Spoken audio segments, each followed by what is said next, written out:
الحمد لله الكريم المنان ذو الرحمة الواسعة والغفران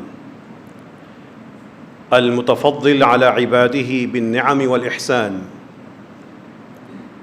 أشهد أن لا إله إلا الله لا إله إلا الله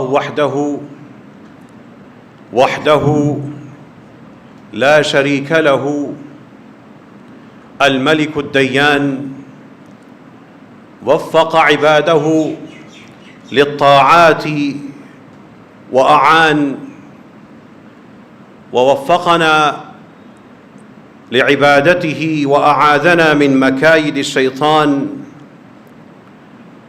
أشهد أن لا إله إلا الله الملك الجبار الرحيم الرحمن، وأشهد أن محمدًا عبده ورسوله المبعوث بالهدى والرحمة وصلاح القلوب والأبدان، خير من بلغ رسائل الرحمن وعلم أحكام الدين لنا وأبان. صلى الله على نبينا محمد وعلى آله وأزواجه وأصحابه والتابعين أهل الهدى والإيمان، وعلى كل من اقتدى بهدي النبي صلى الله عليه وسلم بالإيمان والإحسان ما تعاقب الزمان. أعوذ بالله من الشيطان الرجيم. بسم الله الرحمن الرحيم. أفرأيتم الماء الذي تشربون أفرأيتم الماء الذي تشربون أأنتم أنزلتموه من المزن أم نحن المنزلون لو نشاء جعلناه أجاجا فلولا تشكرون. صدق الله العظيم. اللهم ربنا آتنا في الدنيا حسنة وفي الآخرة حسنة وقنا عذاب النار. اللهم إنا نعوذ بك من جهد البلاء ودرك الشقاء وسوء القضاء وشماتة الأعداء واتباع الأهواء. اللهم إنا نسألك علما نافعا وعملا متقبلا ورزقا طيبا ولسانا ذاكرا وقلبا شاكرا.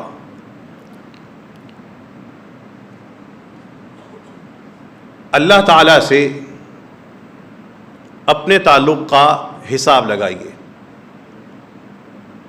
فلاں شخص سے میرے تعلقات ہیں، فلاں مجھے جانتا ہے، میں اس کو جانتا ہوں. اعلیٰ عہدے یا بہت مال یا شہرت والا شخص، لوگ اپنے تعلق اس سے گنواتے ہیں.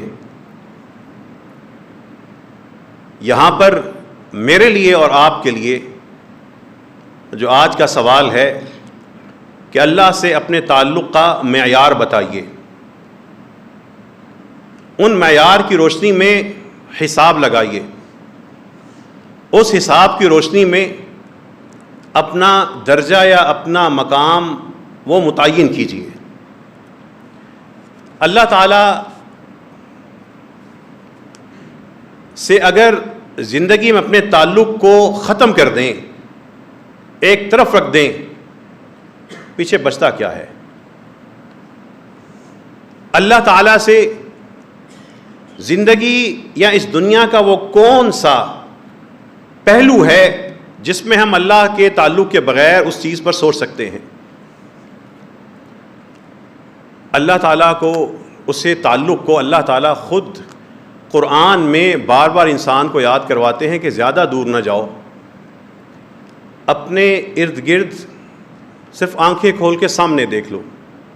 سامنے کیا نظر آئے گا؟ درخت. سامنے آسمان نظر آئے گا. انہی کو دیکھ لو. سامنے آنکھیں کھولتے ہی یا دن ہوگا یا رات ہوگی، اسی پہ سوچ لو. کہیں نہ جاؤ، آنکھیں کھول کر آنکھیں کھولو تو سامنے یا بارش ہوگی یا بارش کے بغیر موسم ہوگا. آنکھیں پھر بند کر لو، پھر کھول لو، سامنے کچھ بھی نہ ہو تو یہی سوچ لو کہ ان آنکھوں سے بھی اللہ کا تعلق ڈھونڈ لو. سامنے یا وقت ہوگا یا جگہ ہوگی، اللہ تعالیٰ انسان کو انہی اوقات اور انہی جگہوں کا اور انہی کیفیتوں کا، انہی نعمتوں کا بار بار قرآن میں ذکر کر کے کہتے ہیں افرأیتم الماء الذی تشربون. آنکھیں بند کر لیں، لوگوں کو کہیں لا کے کھانا رکھ دیں، آنکھیں کھول لیں، کھانے میں سب سے پہلے پانی نظر آئے گا. اللہ پوچھتے ہیں افرأیتم الماء الذی تشربون، کبھی یہ جو پانی پیے جا رہے ہو اس کے بارے میں تم نے کبھی سوچا؟ اانتم انزلتموہ من المزن ام نحن المنزلون، یہ بادلوں میں سے تم اس کو اتار رہے ہو یا ہم اتارنے والے ہیں؟ یہ پانی کہاں سے آیا؟ انسانوں کو تو صرف پانی کی تقسیم اور اس کے استعمال کا اس کی ذمہ داری دی گئی ہے، اور انسان صرف اس رزق کو ابھی بنانے کی ذمہ داری نہیں دی گئی، اس کو تقسیم کرنے میں ناکام نظر آتے ہیں. لیکن لو نشاء جعلناہ اجاجا، اللہ پوچھتے ہیں اگر ہم چاہیں اس پانی کو ہم کڑوا کر دیں، سکھا دیں، کیا کر لو گے؟ فلولا تشکرون، تو تم اللہ سے ایک شکر کا تعلق کیوں نہیں بناتے؟ یہ تعلق اللہ تعالیٰ کہتے ہیں افرأیتم ما تحرثون، اچھا دیکھو جو تم یہ بوتے ہو، کھیت ہل چلاتے ہو، انتم تزرعونہ، کیا تم سمجھتے ہو کہ اس میں کھیتیاں تمہاری وجہ سے لہلہاتی ہیں؟ ام نحن الزارعون، یا ہم ان پودوں کو پیدا کر رہے ہیں؟ لو نشاء، اگر ہم چاہیں لجعلناہ حطاما، ہم تمہاری لہلہاتے کھیتوں کو بھس بنا کے چھوڑ دیں. فظلتم تفکہون، تم پھر اسی طرح اٹکل پچو لگاتے رہو. پھر اللہ کہتے ہیں افرأیتم النار التی تورون، اچھا یہ آگ تو دیکھو، یہ آگ کس نے دہکائی ہے؟ اانتم انشأتم شجرتہا، اس کو جو جلاتا ہے وہ درخت، وہ لکڑ کس نے پیدا کی ہے؟ وہ کس نے پیدا کی ہے؟ ام نحن المنشئون، یا ہم ہی تو ہیں اس کے پیدا کرنے والے. اللہ تعالیٰ ان صرف سادہ سا ہر انسان کی آنکھوں کے سامنے جو چیزیں آتی ہیں، اللہ نے ساری قیامت تک جو انسانوں کے لیے چیز آنی تھی اس میں سائنسی دلائل پیچیدگی کے ساتھ نہیں رکھے. عام انسان آنکھ کھولے، پودا دیکھے، پانی دیکھے، کھانا چکھے، اور سوال صرف اتنا سوچ لے کہ یہ کیا کس نے؟ یہ کون ہے جو یہ سب کچھ دے کر اس نے صرف اتنا امتحان دیا کہ میں دوں گا سب لیکن خود چھپ کے بیٹھوں گا، اور بندوں کو آزمائش میں ڈالا ہے کہ یہ سارا کچھ دیکھ کر بھی عقل میں یہ بات سمجھ آتی ہے ہی نہیں کہ اس کے پیچھے ہے کون. اس نے انسانوں کو خود جکڑا ہے، مخلوق کو جکڑا ہے، وزن میں، عمر میں، زمانے میں، وقت میں. انسانوں کے لیے ماضی، حال اور مستقبل بنایا ہے، ان کے لیے پیدائش اور خاتمہ بنایا ہے، ان کو زمین میں یا مختلف جگہوں پر ان کی حدود مقرر کی ہیں. وہ مخصوص حد تک روشنی، مخصوص حد تک آواز سن سکتے ہیں، اس سے کم یا اس سے زیادہ کو برداشت نہیں کر سکتے. وہ مخصوص ماحول میں جی سکتے ہیں. اس نے انسانوں کو ان میں جگڑ کے اپنے آپ کو ان چیزوں سے بے نیاز رکھا ہے. بندہ سوچتا ہے کہ انسان کو تو ماضی، حال، مستقبل ہے، تو کیا رب ہم سے پہلے رب تھا تو رب سے پہلے کیا تھا؟ یہیں سے تو بات ہے لیس کمثلہ شیء، وہ ان چیزوں کی مشابہت سے پاک ہے. یہ ہمارے ذہن میں باتیں آتی ہیں، اور یہ باتیں ان کی تشریح جتنے بھی لوگوں نے کی، جتنے بھی عقل کی بنیاد پہ گتھی سلجھانے کی کوشش کی، وہ بہکے، وہ پھسلے، اس لیے کہ رب نے کہا ہے میں کچھ معلومات دے دوں گا، لیکن وہ کیسے ہے وہ تمہیں پتہ نہیں ہے. اور رب نے کہہ دیا کہ رب نے کہہ دیا میرے دونوں ہاتھ دائیں ہیں. انسان کو یہ بات سمجھ نہیں آ سکتی. یہ تعلق، اس کا حساب کیجئے، اس کا معیار مقرر کیجئے. احمد ابن حنبل جیل میں ہے، مار پڑ رہی ہے، حکومت وقت تشدد کر رہی ہے. کیوں کر رہی ہے؟ اس دور کا ایک فتنہ کہ قرآن اللہ کی مخلوق ہے یا نہیں، کلام ہے تو کیا کلام مخلوق ہوتا ہے یا نہیں. فلسفے پہ بحثوں کا دور تھا.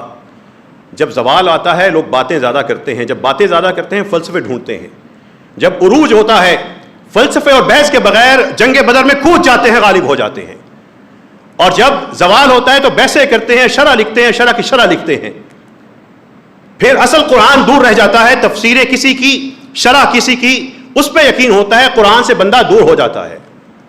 اس دور میں وہ جب ڈٹ کے امام کھڑا ہوا کہ نہیں یہ مسئلہ ایسے نہیں ہے، درباری ملا بک گئے، کون پولیس کا، کون اس حکومت کا، کون اس کے دباؤ کا سامنا کرے، جان چھٹ جائے گی، 2-4 سال ہے، دین کو انہوں نے بیچ دیا۔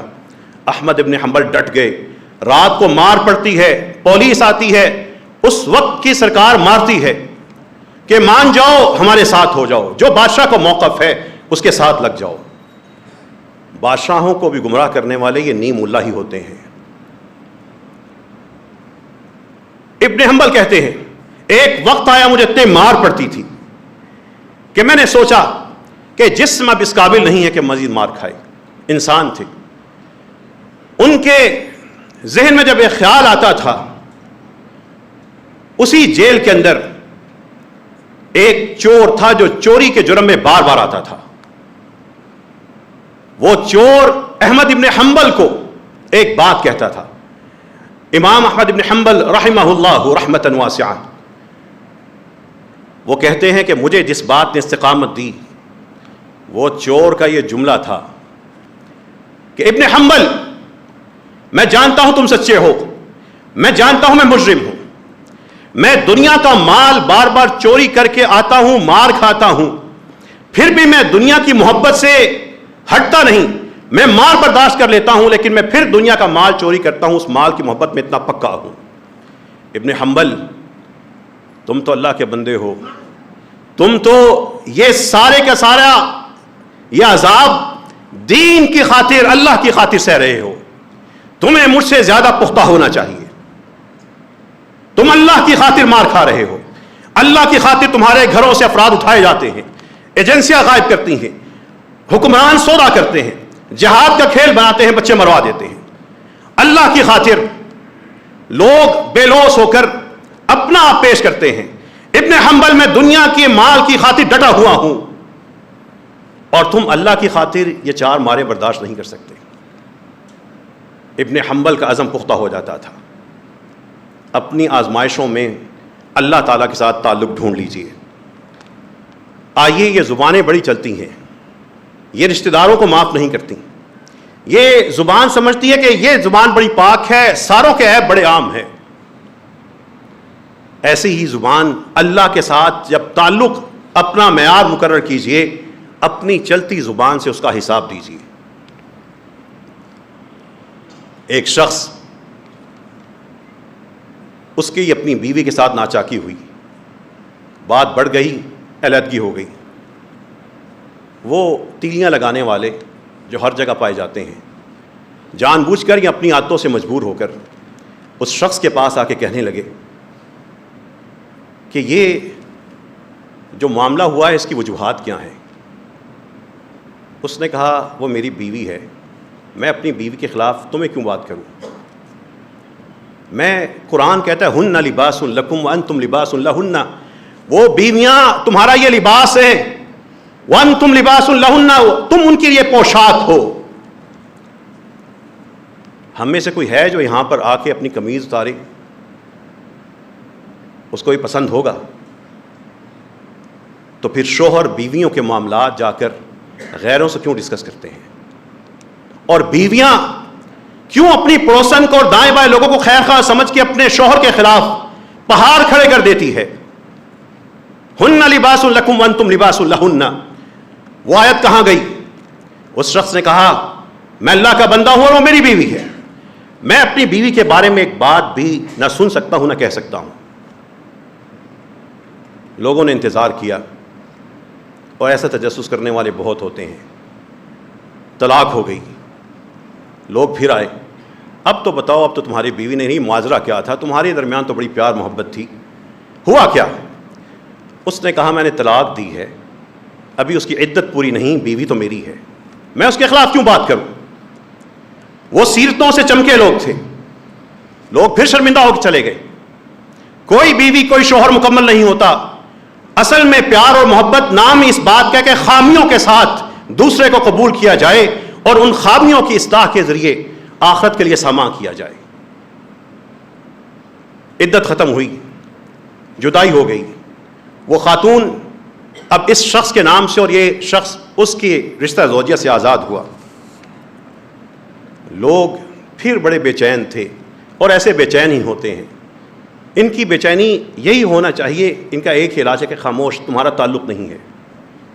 لیکن ہم خاندانی معاملات میں غلطی کر بیٹھتے ہیں، سمجھتے ہیں جو آ کے پوچھ رہا ہے اس کو ساری ڈیٹیل مرچ مسالے سمیت لگا کے بتائے، آگے پھر ہنڈیا وہ خود تیار کرتا ہے.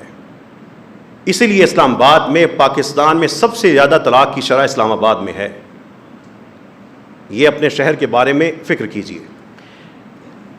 اب عدت ختم ہوئی، پھر وہ لوگ آئے، انہوں نے کہا باتوں باتوں میں اب تو ہو گئی، اب تو بتاؤ ہوا کیا تھا. اس نے کہا کل تک وہ میری عزت تھی، اب اس نے کسی اور کی عزت بننا ہے. میرے کسی جملے کی وجہ سے اس خاتون کا کوئی معاملہ خراب کیوں ہو، میں اپنے رب کو جواب دے ہوں، میں تمہارے سامنے اس کے عیب کیوں رکھوں. جن کے بارے میں آج تک شکوے کیے ہیں، ادھر ادھر باتیں کی ہیں، اس کی روشنی میں اب اپنے رب سے اپنے تعلق کا حساب دیجیے. اللہ سن رہا تھا، شوہر بیوی نہیں سن رہے تھے، رشتہ دار نہیں سن رہے ہوتے، کیوں ایسی بات کی تھی. اگر تعلق اللہ سے تھا اور کہتے کہ وہ سمیع ہے، بصیر ہے، یعلم الغیوب ہے، پوشیدہ معاملات کو جانتا ہے، وما تخفی الصدور، جو دلوں میں چھپے ہوئے ہیں وہ بھی جانتا ہے، تو پھر مسئلہ احادیث آیات میں نہیں، کتابوں میں نہیں، ہم عمل میں امت اور اس طرح کے نہیں بن سکے. اپنے رب کا تعلق اپنی چغلیوں اور غیبتوں میں اور اپنے ناجائز تبصروں میں ڈھونڈیے. پھر اللہ سے اپنے تعلق کا جائزہ لیجئے، معیار مقرر کیجئے اور سنیے. جب تعلق اللہ سے ہوگا، یہ دنیا سے نہیں ہوگا، دنیا صرف گزارے کے لیے ہوگی. پھر ایک خاتون نے کس طرح فیصلہ کیا تھا، اس طرح اپنی پائی پائی کا حساب کیجیے.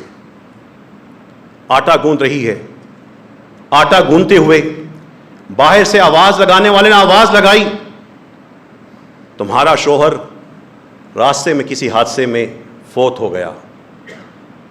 اس نے انا للہ و انا الیہ راجعون پڑھا، صدمہ تھا، لیکن صدموں پہ قرآن غالب تھا.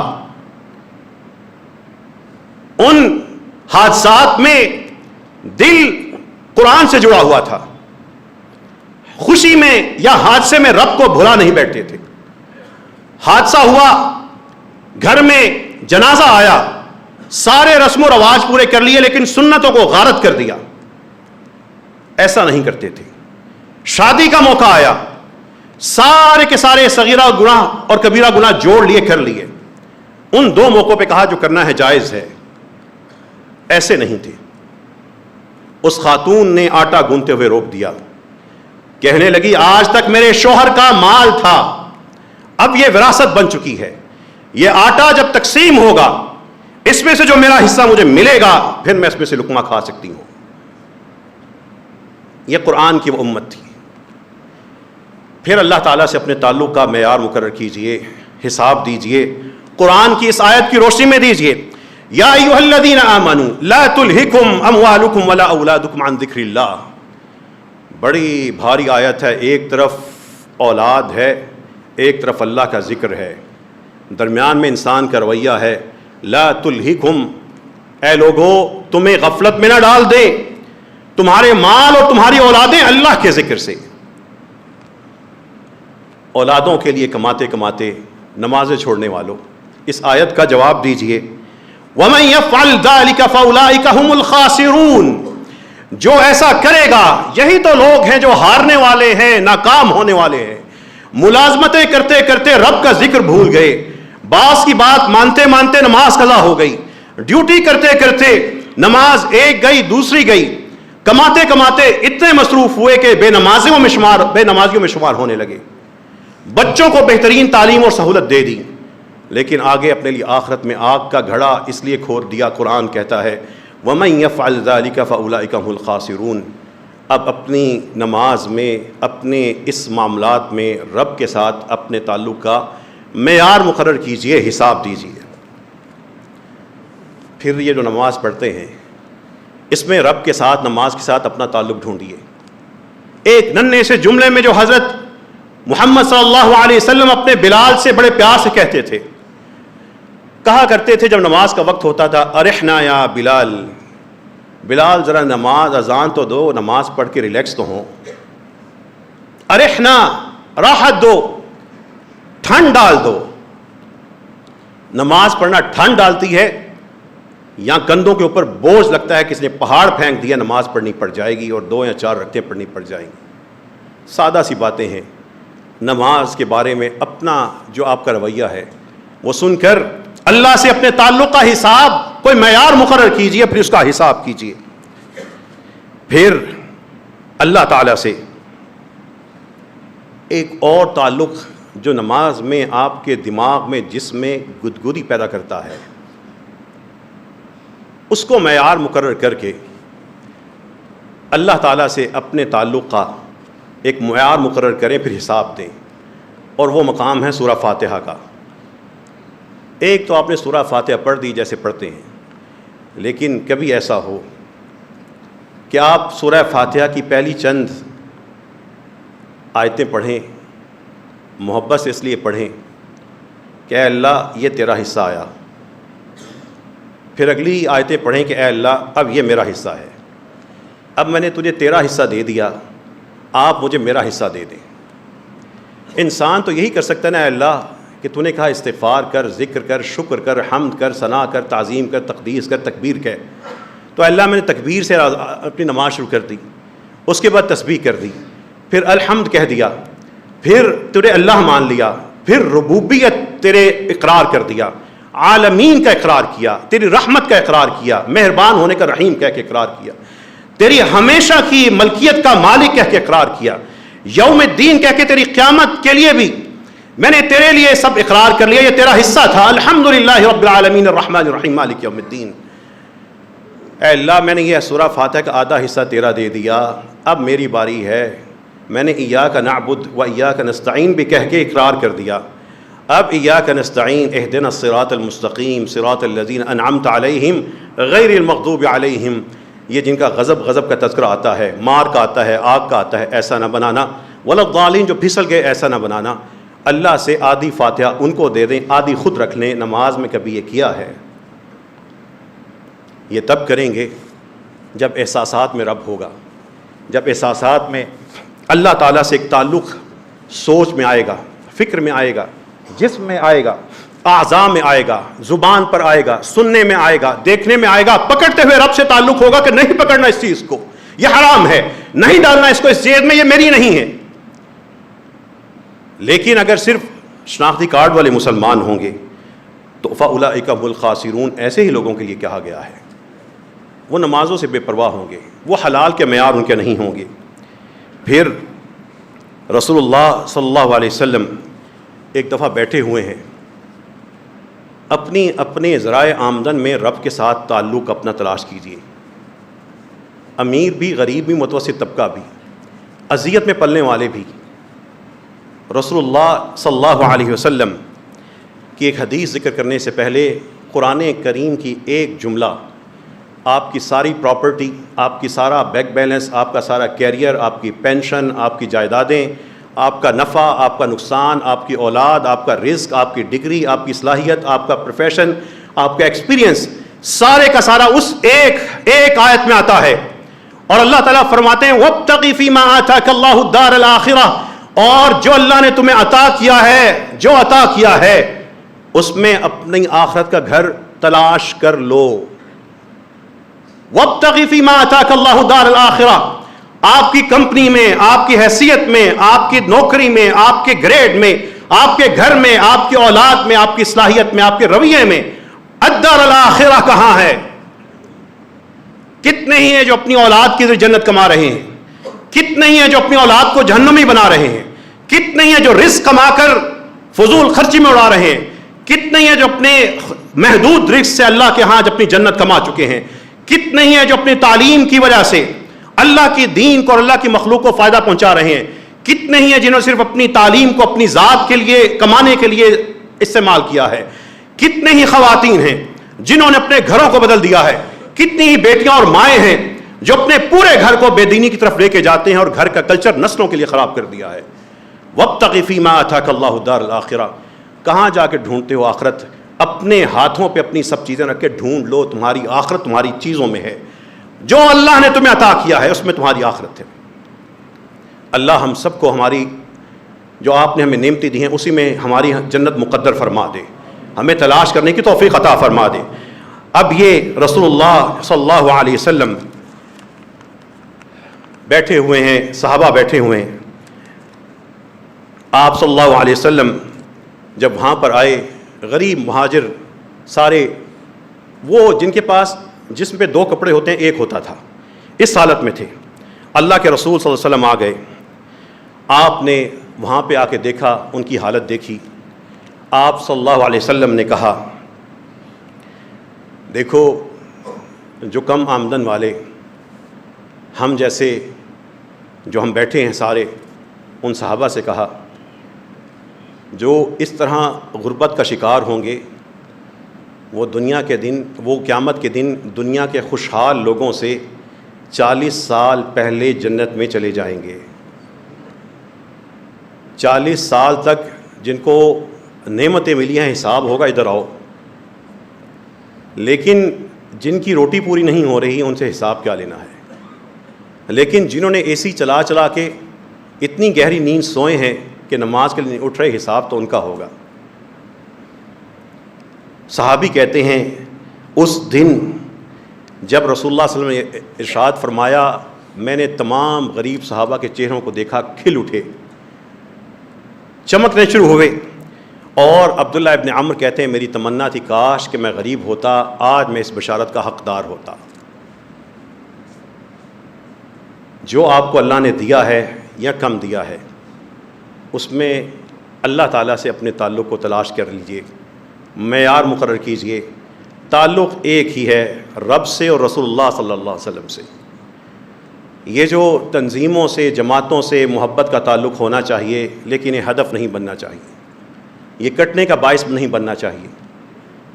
تعلق ایک ہی تعلق کی خاطر محنت کر کے میں اللہ والا ہوں. مسجد میں آ کر جمعہ سننے والوں اپنی فضیلت تو پہچانو. یہاں پہ تمہیں کون لے کے آیا ہے؟ اللہ تعالیٰ لے کے آئے ہیں. اللہ تعالیٰ چاہتے تو ہم کسی کنیسہ میں بیٹھے ہوتے، کسی یہودی عبادت گاہ میں ہوتے. اللہ نے آپ لوگوں کو اس لیے منتخب کیا ہے کہ اللہ کا آپ لوگوں پر احسان ہے، فضل ہے، کتنی بڑی نعمت ہے. اللہ نے آپ لوگوں کو، ہم لوگوں کو اس لیے نہیں کیا کہ ہم صرف ملازمتیں کرتے رہے اور ملازمت ہی ہماری انتہا ہو. رزق حلال کے تمام ذرائع وہ بھی عبادت بن جاتے ہیں.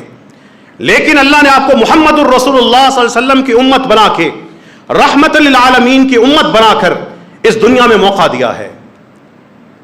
اس میں اللہ سے تعلق کو بھول گئے تو یہ کیسی زندگی ہوگی؟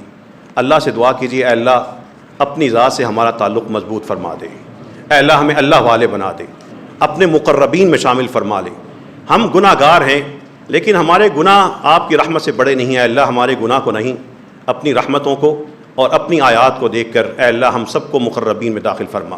وآخر دعوانا ان الحمد للہ رب العالمین. اللہم لک الحمد حمدا کثیرا طیبا مبارکا فیہ.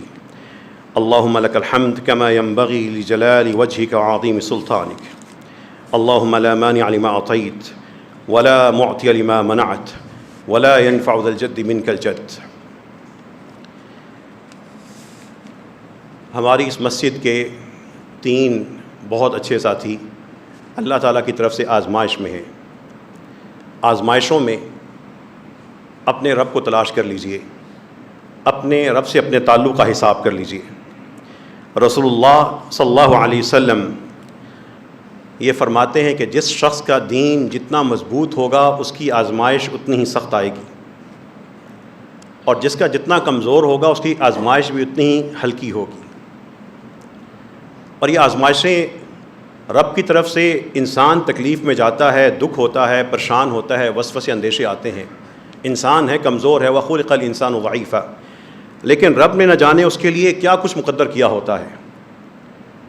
ہم صبح و شام جن خواتین، جن مردوں، جن معذوروں سے ملتے ہیں، ان کو دیکھ کر ہمیں دل میں احساس ہوتا ہے کہ بندے اور بندیاں ہیں جنتی، صرف اللہ ان کو اس آزمائش سے گزار رہا ہے۔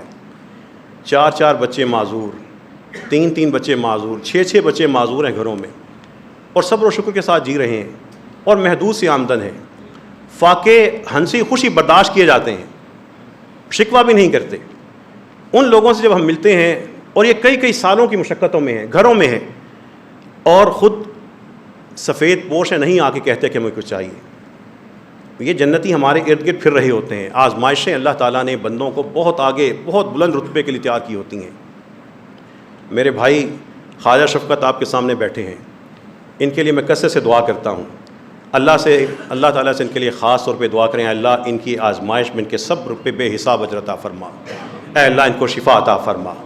ہمارے بڑے پیارے بزرگ جو چمکتے ہوئے بڑی مسکراہٹ سے یہاں پہ آتے ہیں فجر کی نماز کے لیے، میں نور صاحب کا ذکر کر رہا ہوں، ہمیشہ بڑی مسکراہٹ سے، بڑے پیار سے مسجد کے ہر آنے جانے والوں کو سلام کرتے ہیں۔ ان کی مسکراہٹ ایک خاص پیغام ہوتا ہے۔ دور کھڑے ہو کے، بزرگ ہیں آ نہیں سکتے، مسکرا رہے ہوتے ہیں، بندہ خود جاتا ہے۔ فجر کے لیے اٹھے، بستر سے گرے، فریکچر ہوا، تکلیف میں گئے، ہسپتال میں رہیں، انہوں نے بطور خاص آج ہمارے ساتھ یہاں پہ دعا کی درخواست کیا ہے، اللہ ہمارے ان بزرگ کو بھی اور تمام جو بزرگ ہیں خاص طور پہ اللہ یہ برکت کا ذریعہ باعث ہوتے ہیں، اللہ ان سب کی حفاظت فرما، ان سب کو شفا عطا فرما، اے اللہ ان کو اس عمر میں کسی کا محتاج نہ کرنا۔ رب کریم ان لوگوں کی جو برکتیں ہیں ان کے گھروں میں، ان کی نسلوں میں، اے اللہ جاری رکھنا۔ ہماری تیسری بہن نوید صاحب کی ہمشیرہ، کینسر ان کا ڈائگنوز ہوا ہے، اللہ تعالیٰ سے دعا کیجیے اللہ ہماری اس بہن کے لیے بھی آسانی کے تمام معاملات فرما دے۔ آپ کی رحمت اے اللہ بہت وسیع ہے، اسی رحمت کا واسطہ ہے، ہمارے تمام مریضوں کو شفا عطا فرما دے۔ اسی طرح ہمارے ایک بھائی نے بطور خاص یہ درخواست کی ہے، ایک پریشانی ہے لیکن وہ چاہتے ہیں دعا یہاں سے ہو، آمین آپ لوگوں کی سنیں، اے اللہ ہمارے اس بھائی کی اور تمام بھائیوں کی تمام پریشانیاں دور فرما دے۔ مسجد رحمت للعالمین کا جو آپ سب لوگوں کی طرف سے ایک اللہ تعالیٰ کی توفیق سے رحمت للعالمین کے صبح و شام ہم برکتیں دیکھتے ہیں، آپ لوگوں کے دلوں کی خوشی کے لیے خوشخبری سنا دوں کہ اللہ کی توفیق سے اس ہفتے جو شادی ہو رہی ہے وہ 50ویں بیٹی کی شادی ہوگی۔ 85 بیٹیاں اس مسجد رحمت للعالمین سے رخصت ہو چکی ہیں۔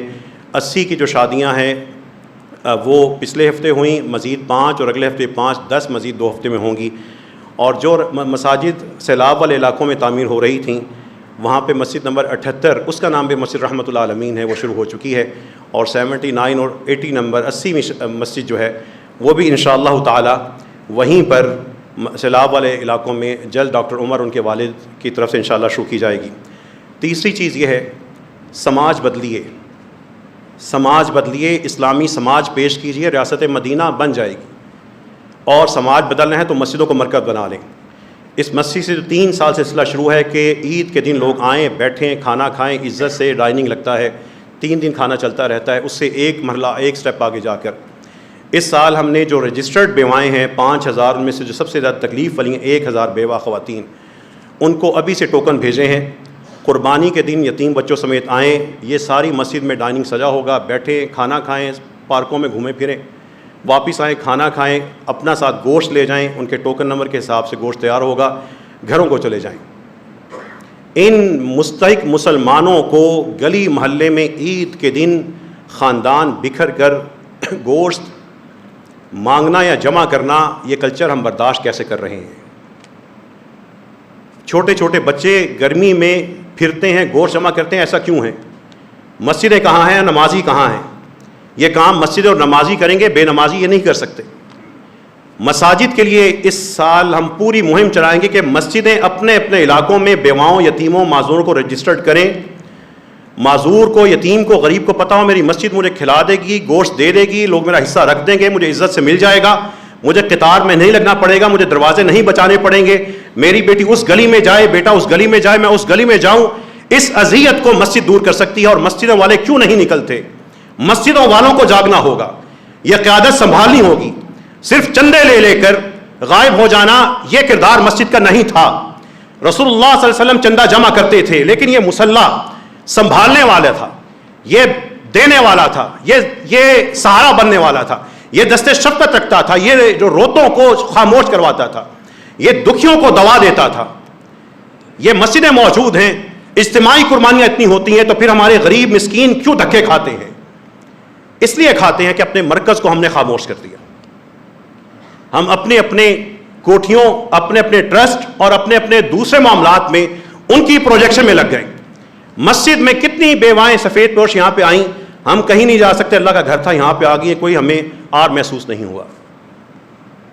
اور نظام دیکھیے, کل جمعرات کو پھر ہم کل 250 لوگوں سے ملے, 150 کو راشن دیا, باقی کا انٹرویو کیا. مسجد کی برکت دیکھیے.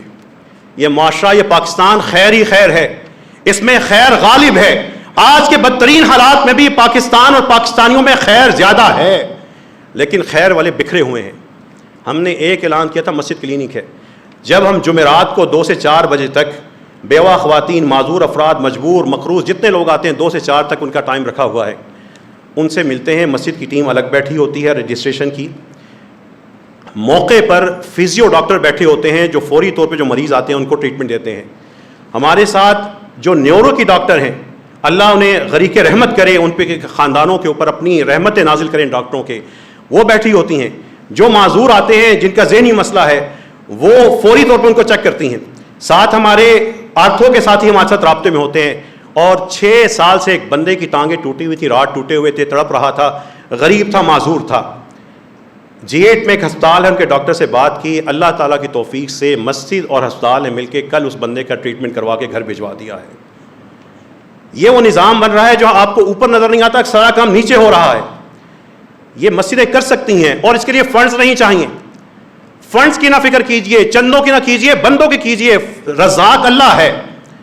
ہم نے ایک ایمبولینس کی بات کی تھی, دوسری آ گئی, اور تیسری آپ کو خوشخبری دے دوں کہ یوکی کے جو مرسیڈیز ایمبولینس ہوتی ہے, ایک ساتھی نے کہا ہمارے پاس موجود ہے, ہم استعمال نہیں کر سکے, لے لیں جا کے استعمال کریں, آپ لوگ کام کریں. تیسری بھی مسجد میڈیکل کیمپ کے طور پہ استعمال ہوگی.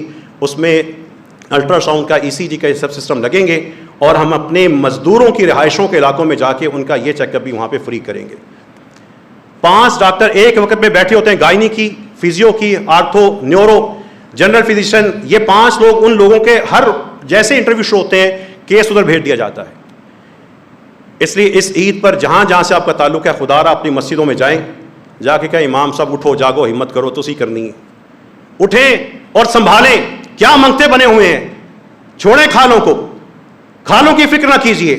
اس عید پر اسلام آباد میں کسی بھی مدرسے کو یہ اجازت نہیں ہونی چاہیے کہ اللہ کی کتاب پڑھنے والوں کو کہے جاؤ جا کے عید کے دن منگتے بن کے کھال اکٹھی کرو. ڈوب مرنے کا مقام ہے امت کے لیے کہ حافظ قرآن بچہ جس نے کل امام بننا ہے وہ آج منگتا ہو. اس میں پہلی ذمہ داری آپ لوگوں کی مقتدیوں کی ہے. انہیں کہہ دینا کہ کھال پہنچ جائے گی, 1000 روپیہ بھی پہنچ جائے گا, گوشت بھی آپ کو پہنچ جائے گا, لیکن اللہ کی کتاب جو یاد کر رہا ہو اس کو ہم بچے کو منگتا نہیں دیکھیں گے, نہیں خاموش رہیں گے. کوئی رزق میں کمی نہیں آئے گی, کوئی مدرسے کا نقصان نہیں ہوگا. سماج کس سماج میں ہم جی رہے ہیں, اس سماج کو بدلیے. علماء نے حدیثیں, آیتیں, تفسیریں جمع کر رکھی ہیں. مسئلہ ہمارا یہ ہے, ہم سماجی طور پہ دنیا کو اپنا مسلمان معاشرہ نہیں دکھا پائے. اللہ سے دعا کیجیے, اللہ ہم سب کو, ہماری نیتوں کو, ہمارے ارادوں کو اے اللہ ہمارے اعمال کو قبول فرما لے. اے اللہ جو کمزور ہیں اللہ ان کو بے حساب مدد عطا فرما. اے رب کریم وہ جو بیمار ہیں ان کو شفا عطا فرما دے, جو تڑپ رہے ہیں اللہ ان کو سکون نصیب فرما دے. اے اللہ ہم سب کو رحمت بانٹنے والا بنا دے. اے اللہ اپنی رحمت ہمیں عطا کر اور ہمارے ذریعے اپنی رحمت مخلوق میں عام فرما دے. اے اللہ ہم سب کے صغیرہ و کبیرہ گناہ معاف فرما دے. اے رب کریم ہم سب کو اپنے اپنے ماں باپ کے لیے, اساتذہ کے لیے, اپنے بہن بھائیوں کے لیے صدقہ جاریہ بنا دے. اے اللہ ہمیں اپنے گھروں سے دوزخ کی آگ کو ختم کرنے کی توفیق عطا فرما. اے اللہ اہل غزہ کی مدد فرما. اے اللہ جو مسلمان حکمران اسلام یا جہاد کے بول بالے کے لیے کام کر رہے ہیں اللہ ان کی مدد فرما. یا اللہ جو کمزور ہے لیکن کچھ کرنا چاہتے ہیں اللہ ان کی مدد فرما. اے اللہ ہمیں اس بے بسی سے نکال دے. اے اللہ ہمیں غالب کر دے. اے اللہ ہمیں عزت نصیب فرما. مسلمانوں کو مغلوبیت سے نکال دے. آپس میں بھائی چارے کے ذریعے اللہ امت بن کر کام کرنے کی توفیق عطا فرما. ربنا آتنا فی الدنیا حسنہ وفی الآخرۃ حسنہ وقنا عذاب النار وآخر دعوانا ان الحمد للہ رب العالمین.